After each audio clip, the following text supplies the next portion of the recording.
زُيِّنَ لِلنَّاسِ حُبُّ الشَّهَوَاتِ مِنَ النِّسَاءِ، آراستہ کر دی گئی ہے لوگوں کے لیے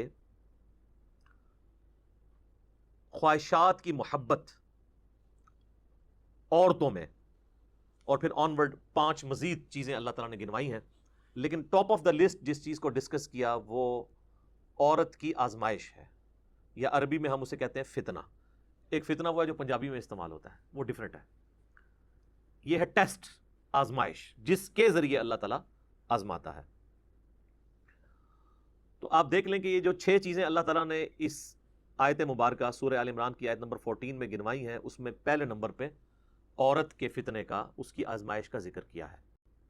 پھر اس کے بعد بیٹے، اس کے بعد پھر سونا اور چاندی کے جو جوڑے ہوئے خزانے، یعنی کرنسی آج کی ماڈرن فارم، اس کے بعد نشان لگے ہوئے گھوڑے آج کی ماڈرن فارم، مہنگی مہنگی گاڑیاں، اس کے بعد پھر چوپائے اور کھیتی، آج کل کے آپ پلاٹ سمجھ لیں، چاہے وہ ذریعہ راضی ہو یا دوسری ہو، اور مال مویشی تو ویسے ایک ٹرم کے طور پہ استعمال بھی ہوتا ہے، آج بھی آپ اگر چلے جائیں جنوبی پنجاب کی طرف تو وہ مویشی کو مال ہی کہہ رہے ہوتے ہیں، وہ بھی ایک ذریعہ ہے۔ تو یہ 6 چیزیں گنوائی ہیں، ان میں ٹاپ آف دا لسٹ اللہ تعالیٰ نے عورت کا ذکر کیا ہے۔ اس میں کوئی شک نہیں ہے کہ عورت کی جو آزمائش ہے یہ اس دنیا کی بڑی آزمائشوں میں سے ایک آزمائش ہے۔ صحیح مسلم میں حدیث ہے کہ اللہ کے محبوب صلی اللہ علیہ وآلہ وسلم نے فرمایا کہ اللہ تعالیٰ نے جنت کو ناگوار چیزوں سے ڈھانپ رکھا ہے، یعنی ہر وہ چیز جو دنیا میں مشکل ہے نا، وہ جنت کی طرف لے جانے والی چیز ہے، جو انسان کی طبیعت کے اوپر ناگوار ہے۔ ظاہر ہے نمازوں کی مشقت، روزوں کی مشقت، حلال اور حرام میں فرق کرنے کی مشقت، آنکھوں کی حفاظت کی مشقت، پیٹ کی حفاظت کی مشقت، ہاتھوں کی حفاظت کی مشقت، زبان کی حفاظت کی مشقت، یہ تمام ناگوار چیزیں ہیں۔ یعنی ہر وہ چیز جو دنیا میں کرنے سے اللہ تعالیٰ نے منع فرمایا ہے، اس کی اٹریکشن چونکہ دل کے اندر ڈال دی ہے، لہٰذا اس چیز سے رکنا یہ ناگوار چیز ہے۔ تو مسلم شریف کی حدیث کے الفاظ ہیں کہ اللہ تعالیٰ نے جنت کو ناگوار چیزوں سے ڈھانپ رکھا ہے، اسی آزمائش کے اوپر تو پھر جنت ہے۔ تو وہ جو خوشنما چیزیں جنہوں نے جہنم کو ڈھانپ رکھا ہے، ان میں سے پہلی چیز عورت کا فتنہ ہے۔ صحیح مسلم میں حدیث ہے، نبی صلی اللہ علیہ وآلہ وسلم نے فرمایا کہ دنیا متاع ہے، برتنے کی جگہ ہے، اور سب سے بہترین متاع نیک بیوی ہے۔ دوسری طرف یہ بھی اسپیکٹ ہے کہ نیک بیوی جنت تک پہنچنے کا ذریعہ بن سکتی ہے۔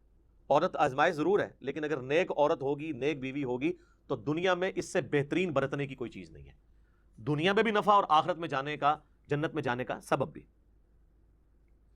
ایک اور حدیث ہے بخاری اور مسلم دونوں میں، نبی صلی اللہ علیہ وآلہ وسلم نے فرمایا، میں اپنے بعد تمہارے لیے عورت سے بڑا کوئی فتنہ شمار نہیں کرتا۔ یہ آپ علیہ السلام نے اپنے وفات کے دنوں میں وصیتیں کرتے ہوئے فرمایا کہ میرے بعد سب سے بڑی آزمائش جو تم پہ ہے وہ عورت کے فتنے کی شکل میں آئے گی۔ اب عورت کا فتنہ ایک تو سیکس کے پوائنٹ آف ویو سے بھی ہو سکتا ہے، اور ایک اس پوائنٹ آف ویو سے کہ کوئی شخص اپنی بیوی کی محبت کے اندر جو جائز ہے ایکسٹریم رویہ اڈاپٹ کرے کہ اللہ کی حدوں کو توڑ دے، یا بیویوں کے ساتھ حسن سلوک نہ کرے اور ان کے جو جائز حقوق ہیں ان کو نہ دے، اور اس کے سبب اللہ تعالیٰ کے وہ عذاب کا مستحق ہو جائے۔ دونوں صورتوں میں عورت آزمائش ہے۔ ایک اور حدیث ہے بخاری اور مسلم میں، تیسری حدیث، کہ نبی صلی اللہ علیہ وآلہ وسلم نے فرمایا کہ عورتوں کے پاس جانے سے بچو، یعنی ان عورتوں سے مراد غیر محرم عورتیں۔ تو صحابہ نے پوچھا کہ دیور کے بارے میں آپ کا کیا پوائنٹ آف ویو ہے؟ تو آپ نے فرمایا دیور تو موت ہے، یعنی سب سے زیادہ پردے کا اہتمام دیور سے کرنے کی ضرورت ہے۔ ظاہر ہے ایک گھر کے اندر تو فزیکل پردہ، صحیح مسلم میں ہے، نبی صلی اللہ علیہ وآلہ وسلم نے فرمایا یہ دنیا بڑی میٹھی ہے، سرسبز و شاداب ہے، اور اللہ نے دنیا میں تمہیں اپنا خلیفہ بنایا ہے، اب وہ یہ دیکھے گا کہ تم کیسے اعمال کرتے ہو۔ اور پھر آپ علیہ السلام نے فرمایا کہ تم دنیا اور عورت کے فتنے سے بچنا۔ دو چیزیں فرمائی، دنیا کی محبت، اس کی دولت کی محبت، اور عورت کی۔ یہ کیسی کنکلوڈنگ گفتگو ہے کہ اللہ نے تمہاری آزمائش ان دو چیزوں میں رکھ دی ہے، عورت اور مال۔ باقی آپ جتنے بھی دیکھیں گے وہ اسی کی کرالریز ہوں گی۔ اچھی گاڑی مال کی کرالری ہے، زیادہ پلاٹس مال کی کرالری ہے۔ تو دنیا کی محبت، اس کے مال کی محبت، اور عورت سے بچنا۔ کریٹیکل حدیث ہے، میں مسلم شریف کے بھی نمبر بتا دیتا ہوں، 3407 اور 3409، اور مشکات میں اس کا ایک حصہ آخری والا موجود ہے، 3105، کہ نبی صلی اللہ علیہ وسلم کی اچانک نظر ایک عورت پہ پڑی۔ یہ صحیح مسلم پڑھ رہا ہوں، کوئی سٹوری بک نہیں ہے۔ آپ صلی اللہ علیہ وسلم فوراً اپنے گھر گئے، اپنی بیوی زینب کے ساتھ ازدواجی تعلق قائم کیا۔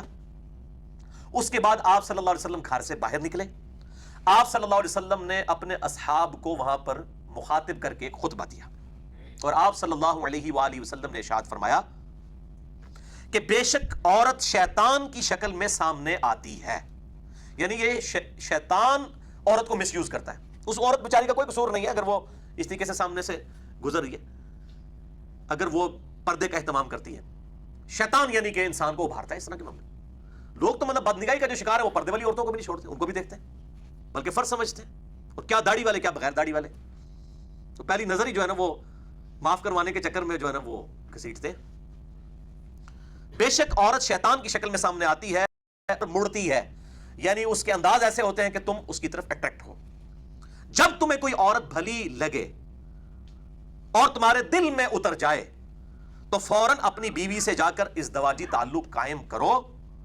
یہ تعلق اس خیال کو تمہارے دل سے دور کر دے گا جو اس عورت کے سبب آ گیا، اور یہی ذریعہ ہے کہ تم اس عورت کے خیال سے جان چھڑا سکتے ہو۔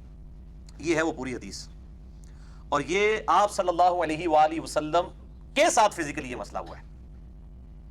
ظاہر ہے کہ انبیاء کو جو معصوم کہا گیا ہے نا، وہ ان معنوں میں نہیں ہے کہ ان میں گناہ کی حص ہی کوئی نہیں ہے۔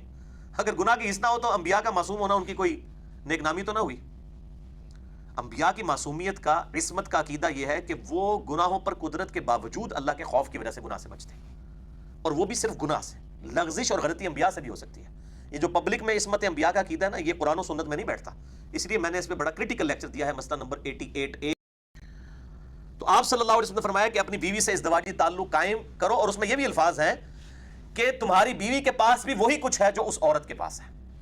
یہ عمل تم سے اس عورت کا خیال دور کر دے گا۔ بڑے کرٹیکل الفاظ ہیں۔